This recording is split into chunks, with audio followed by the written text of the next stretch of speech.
হয়েছে, কোন কোন ক্লাস হয়নি, কোন কোন ক্লাসের শিক্ষক ঠিকমতো পড়িয়েছে কিনা, এটা তো আপনারা কেউ জানতে চান?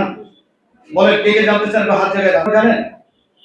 আমি একটু পরে আপনাদেরকে জানিয়ে দেবো। আমি কালকে নিজে দিয়েছি কয়েকদিন আগে, যে কারা কারা স্কুলে ফাঁকি দেয়, স্কুলে নিয়মিত আসে না, তাদের লিস্ট করতে বলেছেন। লিস্ট আছে। আমি এই রাজনীতির ফাঁকেও এখানে অনেক আমাদের চেনে, আমি কিন্তু ফুল টাইম পলিটিক্স করি। এরপরও আমি আমার ছেলেদের কি করে, কি করছে, আমি খবর নিই। আপনার পালন করতে হবে। আপনাদের অনেক সন্তান আছে স্কুলে আসে, এসে ক্লাস করে না, আপনারা জানেন না। আপনাদেরকে এই যে কথাটা আপনাদের জানানো হবে, সেটাও বোধ হয় আপনারা এতদিন জানেন। আমি সিদ্ধান্ত নিয়েছি যে এইভাবে একটা স্কুল চলতে পারে না। আমি জেনে শুনে এই যে অভিভাবক বাবা মারা যে কষ্ট করে টাকা উপার্জন করে স্কুলে পাঠালো তাদের বাচ্চাদেরকে, এটা অন্তত আমি একজন মোটামুটি লেখাপড়া জানা মানুষ, আমি এইটা হতে দিতে পারি না।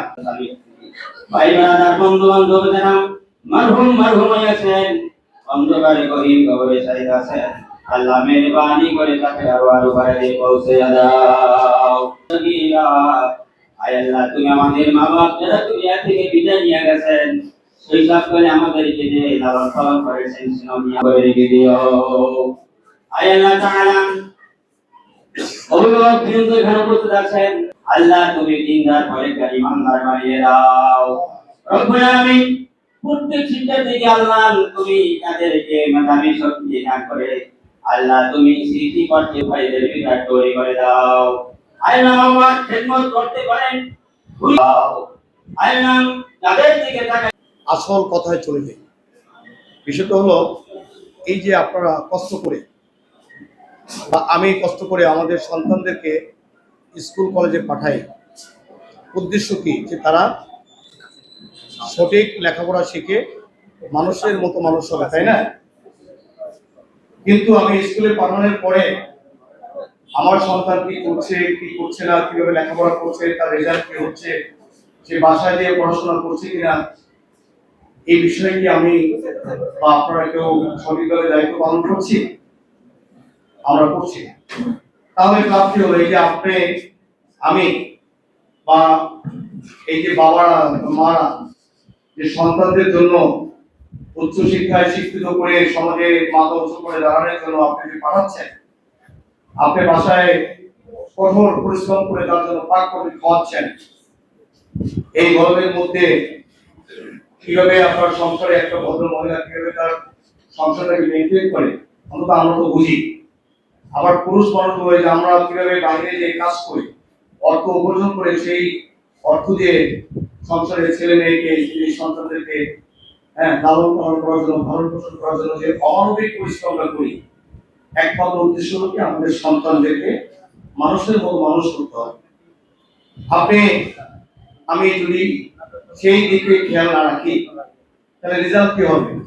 আপনি বাসায় পরিশ্রম করলেন আর ভাই বাহিরে কঠোর পরিশ্রম করলো, কিন্তু বাচ্চাটা সঠিকভাবে মানুষ হতে পারলো না।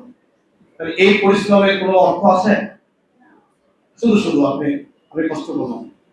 বাচ্চা স্কুলে আসলো, স্কুল থেকে বাসায় গেল, পরীক্ষার রেজাল্ট তার ভালো নেই, ভবিষ্যতে সে চাকরির জন্য আবেদন করে চাকরি পাচ্ছে না, তখন কি হবে? আরো বেশি কষ্ট। শিক্ষিত বেকার মালিক কষ্টটা বেশি। অশিক্ষিত লোক হলে একটা চার দোকান দিয়ে বসতে পারে, একটা নর্মাল কিছু করতে পারে, কিন্তু যখন একটা মানুষ এমএ পাস করে তখন তার পক্ষে কিন্তু সবকিছু করা সম্ভব নয়। কিন্তু তার পক্ষে চাকরি করা সম্ভব নয়, কারণ তার রেজাল্ট তো ভালো না, সেটা কোথাও অ্যাপ্লাই করতে পারতেছে। বর্তমানে বিশ্ব অত্যন্ত দ্রুত গতিতে অগ্রসর হচ্ছে, খালি পিছিয়ে পড়ে আছি আমরা। আমি ন্যাশনাল স্কুলে আসার পরে যেটা দেখলাম, আপনার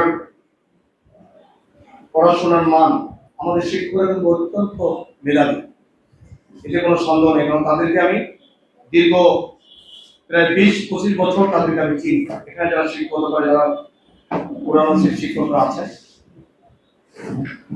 সমস্যা হলো একটাই, আমার বাচ্চারাও কিন্তু এই স্কুল থেকে, আমার 3টা ছেলে মেয়ে, 2টা ছেলে 1টা মেয়ে এই স্কুল থেকে মেট্রিক পাস করেছে।